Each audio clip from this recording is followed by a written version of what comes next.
Good afternoon બાળકો. જયાબેન બી ખોત, ગુજરાતી પ્રાથમિક વિભાગ, બોરીવલી વેસ્ટ, ધોરણ બીજું, વિષય ગણિત. બાળકો, પાનો નંબર ખોલવાનું છે.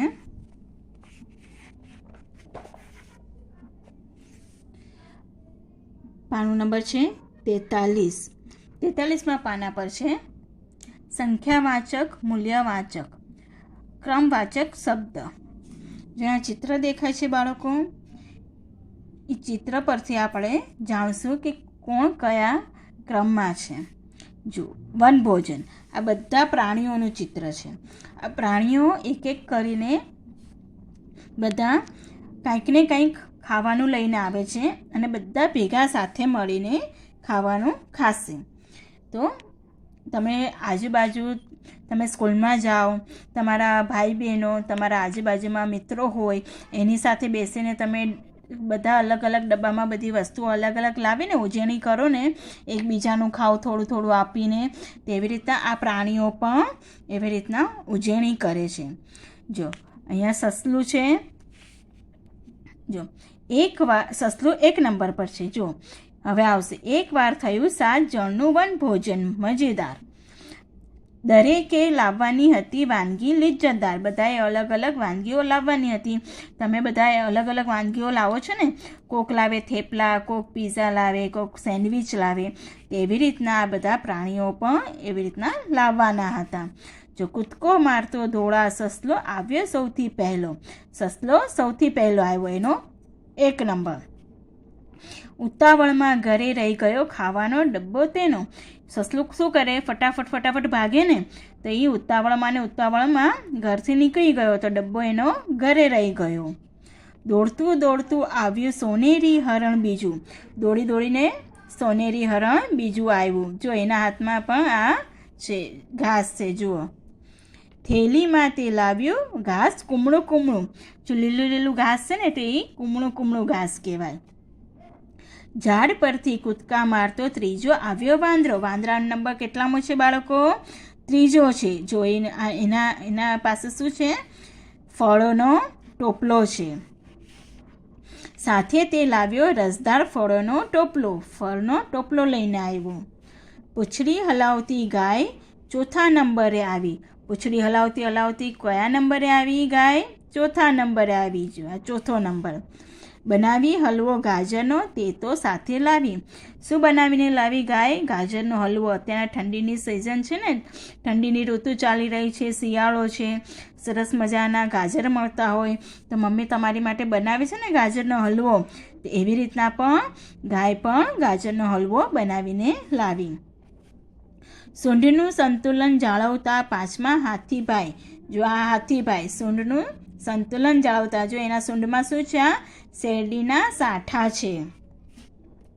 ખુશ થઈ ગઈ મિત્ર મંડળી સૂંઢમાં શેરડી જોઈ. બધા ખુશ થઈ ગયા. એના સૂંઢમાં શેરડી જોઈ એટલે બધા ખુશ થઈ ગયા. ચક્કી બહેન તો છઠ્ઠા આવ્યા લઈ મકાઈના દાણા. મકાઈના દાણા કોણ લાવ્યું? ચક્કી બહેન. એનો ક્રમ કેટલામો છે? 6થો.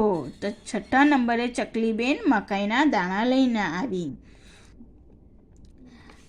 મોરભાઈ તો 7મા લાવ્યા મસાલા ચણા. મોરભાઈનો કેટલામો નંબર છે? 7મો નંબર છે. ને શું લાવ્યો છે? મસાલા ચણા. 6 જણા લાવ્યા વસ્તુ બધાએ લીધી વહેંચી. 6 જણ જ લાવ્યા. પેલું કોણ ભૂલી ગયું? સસલું ભૂલી ગયું ઘરે ડબ્બો. એટલે 6 જણ લાવ્યા. અહીંયા બધાએ પોતપોતાની વસ્તુ મૂકી અને બધાએ એકબીજાને વેચીને ખાધું. 6 જણા લાવ્યા વસ્તુ બધાએ લીધી વહેંચી. ઉજાણી મસ્ત કરી પેટ ગયા ભરાઈ. મસ્ત ઉજાણી કરવાની મજા આવી અને પેટ ભરાઈ ગયા. તો જુઓ અહીંયા આ ક્રમ આવ્યા. આ પહેલો, બીજો, ત્રીજો, ચોથો, 5મો, 6થો, 7મો એ ક્રમ આવ્યો. એ ક્રમ છે એટલે ક્રમવાચક શબ્દ થયા. બરાબર બાળકો? જો સસલાનો પહેલો, અહીંયા હરણ બીજું, 3જા નંબરે કોણ છે? વાંદરો, 4થા નંબરે ગાય, 5મા નંબરે હાથીભાઈ, 6થા નંબરે ચકલીબેન અને 7મા નંબરે ક્રમ પર મોર છે. એટલે આને કહેવાય છે સંખ્યાવાચક, મૂલ્યવાચક, ક્રમવાચક શબ્દ કહેવાય છે બાળકો. હવે પાનું ફેરવવાનું છે બાળકો.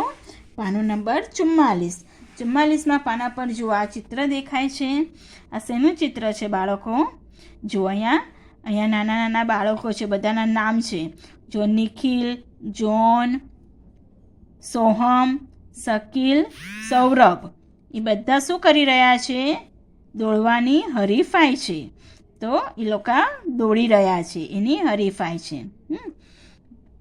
આ પહેલો, બીજો, ત્રીજો, ચોથો અને પાંચમો આ ક્રમ આવ્યો. જો હવે ચિત્ર પરથી આપણને શું પૂછ્યું છે તે આપણે જોઈએ અને એ પ્રમાણે જવાબ લખશું. ઉપરના ચિત્રમાં દોડવાની સ્પર્ધામાં કુલ બાળકો કેટલા છે બાળકો? 1, 2, 3, 4, 5. 5 બાળકો છે. 5 એ મૂલ્યવાચક સંખ્યા છે. 5 છે એ મૂલ્યવાચક છે. દોડવાની શરતમાં સૌરભનો ક્રમાંક કેટલામો? હવે સૌરભ ક્યાં છે? અહીંયા છે. 1, 2, 3, 4, 5મો સૌરભનો ક્રમાંક 5મો છે. 5મો એ ક્રમવાચક છે. ક્રમથી આપણે ગણ્યું 1, 2, 3, 4 અને 5. આ ક્રમ આવી ગયો એનો, એટલે ક્રમવાચક છે. પહેલું કોણ છે? હવે પહેલું કોણ છે? એનું નામ શું છે? નિખિલ. પહેલા ક્રમાંકે નિખિલ છે. ચોથા ક્રમાંકે કોણ છે? 1, 2, 3, 4. ચોથા ક્રમાંકે કોણ છે? શકીલ છે. એટલે એનો ક્રમવાચક શકીલ છે. તો સમજાણું બાળકો? મૂલ્યવાચક એટલે બધાનું એક સાથે ગણીએ, બધું આપણે ચિત્રમાં જે છે આપણે ગણીએ એટલે મૂલ્યવાચક. અને આપણને શું પૂછ્યું છે?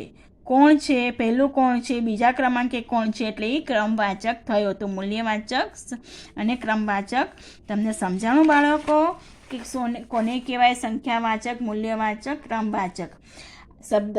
આ તમે વિડીયો જરૂરથી જોજો, એટલે ક્રમવાચક અને મૂલ્યવાચક તમને જરૂરથી સમજાશે. Thank you.